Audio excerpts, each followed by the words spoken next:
Happy New Year and welcome to Policy on Demand. I'm Sindhu Blume. And I'm Scott McCandless. It is the week of January 5th, 2026, and this is your Monday briefing. Congress is back this week and will focus on, among other pressing matters, issues relating to geopolitical developments abroad and healthcare tax credits at home. And in a significant development, the OECD released its Pillar 2 side-by-side guidance.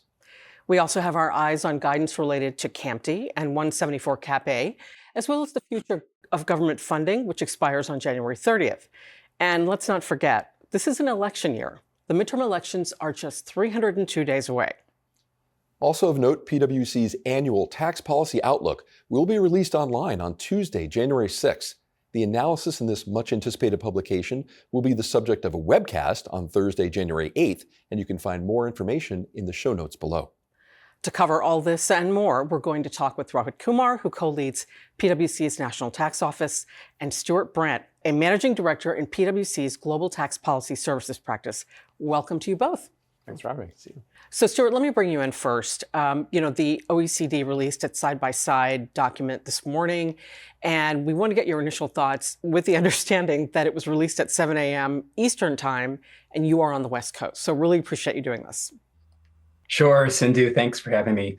So, as you mentioned, hot off the press, earlier today, the OECD announced that its Inclusive Framework members, which comprises of 147 countries and jurisdictions, they've agreed to a new so-called side-by-side package under the Pillar 2 Global Minimum Tax Rules. As anticipated, the deal includes 5 key components and marks a major step, particularly for U.S. parented groups.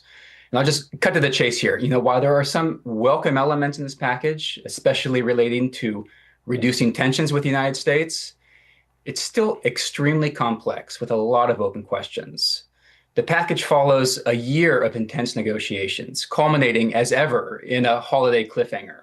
The centerpiece is the side-by-side safe harbor, which allows multinational groups headquartered in qualifying jurisdictions like the U.S. to be deemed to pay no top-up tax under the IIR and the UTPR if certain eligibility criteria is met. As of today, the U.S. is the only country that is identified as meeting that eligibility criteria. There's also a UPE safe harbor.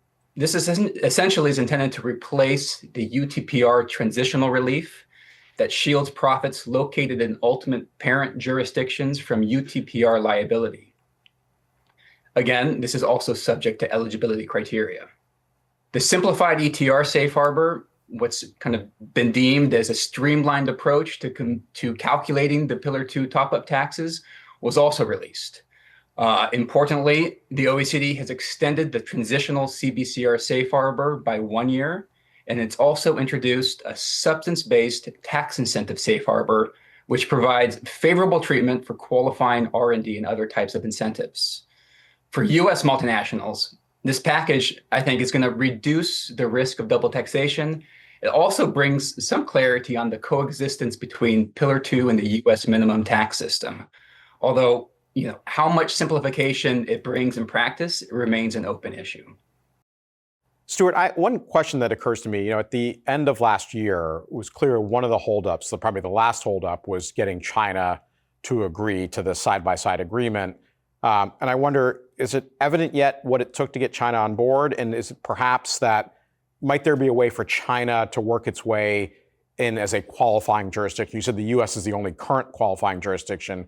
Is it clear yet, or do we know yet whether there's a means by which other countries, perhaps to include China, could also work their way into the same sort of relief that U.S. parented multinationals are getting in this agreement? Yeah, great question, Rohit. As of today, that's not clear.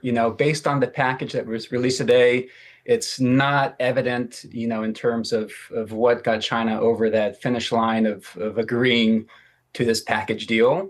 I think more to come. There is an OECD webcast scheduled for next week on the 13th. So, which could shed some light in terms of that process for eligibility under the side-by-side system or the UPE safe harbor. So we'll just have to wait and see. Great, got it. All right, thanks so much, Stewart. Sure, thanks for having me, Sindhu. Now let's turn to developments in D.C. if we could, Rohit. Yeah. And new year, an election year. Could you give us a lay of the land on where U.S. tax policy stands as we kick things off?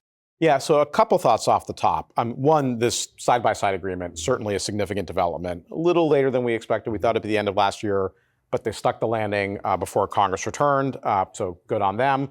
Already we've seen a joint statement by Chairman Smith and Chairman Crapo lauding it for what it is, but continuing to hold other countries' feet to the fire, saying, hey, now you got to make changes to your own national law. To the extent that you slow walk that, we stand ready to, reconsider our, some sort of retaliatory 899 style measure. So good for what it is, but more to come there. But I think that takes off the table, at least in the near term, any idea that we're going to use a reconciliation bill to enact some sort of retaliatory 899 style legislation. Look, I mean, for this month, the dominant themes, at least in sort of economic policy, setting aside foreign policy stuff, will be government funding on January 30th, right? We have a CR that expires at the end of the month.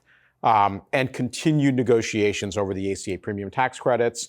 And if you follow lawmakers' statements carefully in the press, what they're effectively saying, especially I think in the Senate, is, look, if there's going to be an agreement, it has to happen by January 30th so they can ride on the next government funding bill. If we don't get an ACA premium tax credit agreement by the 30th, then what's done is done, and we'll litigate this at the polls. So I think those are kind of the dominant things at the moment. It's premium tax credits, it's government funding.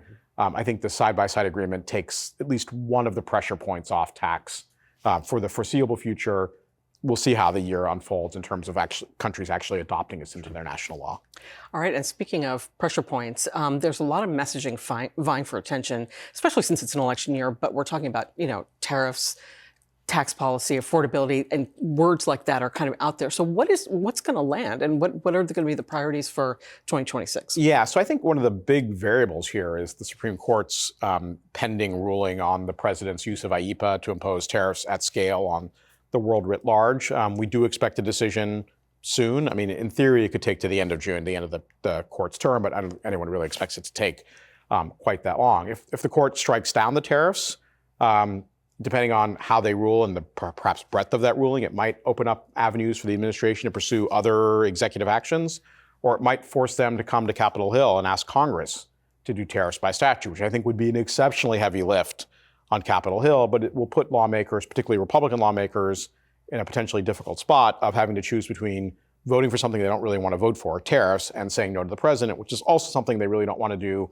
especially with primaries underway in the first half of 2026. So I think tariffs continues to be a place where affordability certainly, and you've even seen the administration, like in response to affordability concerns, relaxing some of the tariffs on commodities in particular, where no matter what the tariff rate is, this thing is just never going to exist in the United States. We just can't grow it here.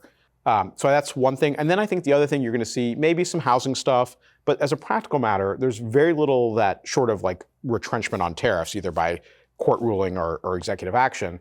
There's very little that the government can do between now and November that's going to dramatically change, people's cost of living, lived experience in terms of cost of living. So at most, what you might expect to see is policies that sort of speak to the concern, that sort of, to borrow from former President Clinton, like I feel your pain. Like I hear you, I understand you're feeling this, and I'm doing things that will provide relief, even if they don't, land before the election. Now, that has not been at least the president's messaging as of late. He went to Pennsylvania and called affordability like this is a hoax. I think they're trying to reposition some of that messaging. Otherwise, it's sort of vaguely reminiscent of the Biden administration's approach, where everyone was experiencing inflation and people were kind of angst-ridden about it. And the administration's defense was, but look at the data. The data says the economy's in great shape. You can't really tell the public, don't believe your lying eyes. My data tells me that you're in good shape. If they're not feeling it, they're not feeling it. And so I think you'll see maybe policies that speak to the issue, but I'd be surprised, again, tariffs might be the only exception to this, that you could do something today that will land by November. Okay, but in terms of, you're talking about, well, the government can't do something writ large to kind of deal with affordability, housing, whatever. But let's talk about people's perceptions, and notably our companies' perceptions. So this is an election year, and there's a lot of unpredictability. So where are you kind of in your conversations, getting people to kind of focus in terms of not just this year, but because of the unpredictability brought on by an election? Yeah, so there's sort of two things that companies could be doing right now. One is there's still going to be a raft of guidance that's coming out of OB3, right? And paying attention to that, having an opinion about that. There's a public comment process that's well established. Pay attention to that, do that. This is like the blocking and tackling of sort of tax policy, but you still got to do the blocking and tackling, right? It may not be exotic, it may not be fancy, but you still sort of have to do it. And look, to the extent that there continues to be a conversation about another reconciliation bill, and those conversations continue. I had conversations over the break where this topic continues to come up, kind of on the theory that like a reconciliation bill is a terrible thing to waste. Like they have another opportunity to do it, they ought to do it, even if there is not yet a unified theory of the case about what the reconciliation bill would be designed to achieve. Would it be a tax thing? Would it be a healthcare thing? Would it be a tariff thing? It's probably not an 899 thing, given the side-by-side agreement, or is it some other thing that we're not thinking about right now? But look, as long as lawmakers are having a conversation or think they're having a conversation about it, it's an opportunity to go have a conversation with them about like, if you were to do a tax thing, here's the thing that you could do that we think would make the world a better place or make us more competitive or allow us to, invest more in the United States, whatever it is. Even if you are, as I am, somewhat skeptical about success happening in 2026, if they're having a conversation and they're willing to talk to constituents and taxpayers about policies that they might consider, you ought to be willing to have that conversation with them as well. And I just want to point out for our viewers a quick note that Election Watch begins this month, so we will be having more clarity on the elections. That's right. Well, Rohit, thank you so much for your insights. Look forward to having you back throughout the year to see where things head. All right. Crushing it as always. Thank you very much. And for our viewers, this week we resume our regular programming with Beth Bell featured on Week in Review coming up this Friday. And as we mentioned earlier, the Tax Policy Outlook will be released Tuesday, January 6th, and a webcast about it is scheduled for this Thursday, January 8th. You can register for that webcast through the link in the show notes, as well as a webcast next week on Pillar 2. Thank you for joining us for the first episode of 2026, which we hope will be happy and healthy. Take care.